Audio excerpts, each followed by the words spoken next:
So I'm curious if you have some insights, maybe even you can share a little bit of firsthand experiences of walking alongside customers who have faced this same dilemma. They know they need to move off of whatever their current platform is, whether it's in-house kind of custom built or it's somebody else's platform or it's just a third party Yeah. commercial platform that's just gotten too expensive, and Now, I think we have some great analogies for that from some recent cases we did. Okay, this was of course in the games industry, but exactly the same problem.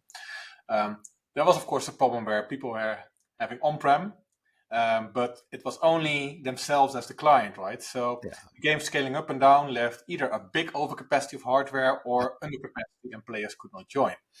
So we actually helped them migrate towards cloud. I know it might sound strange nowadays, but do keeping in mind and helping them to migrate in an agnostic way. So you would just, for example, create containerized workloads and make sure you can place them at any cloud provider, so that you're not stuck in. We've also seen the other way around, where we see actually quite often where people went with cloud because it's extremely convenient, extremely accessible, and especially when it's small, with credits and everything. When it's small, it's inexpensive. It really is. So yeah. And I don't blame anyone for that.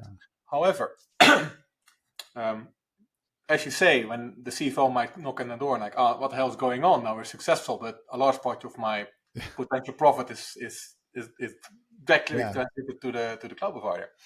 So for that, we look pragmatically. What can we do? So in the gaming sphere, with a number of solutions, we created connectivity between the cloud provider and us, either via tunnels or direct connect, and started identifying the components which are static, and we migrated those towards the bare metal infrastructure while keeping the connections to the cloud provider intact, so that infrastructure at our data center, which is only 1 millisecond away from the cloud data center, can keep talking to all the internal cloud services that it's still logged into and can work with.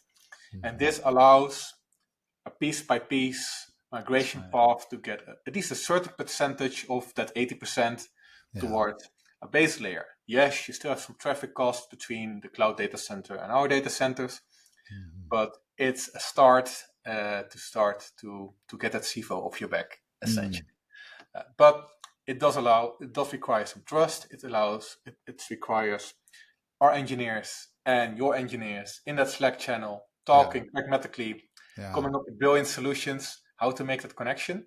That's right. But I believe it's always possible. Yes.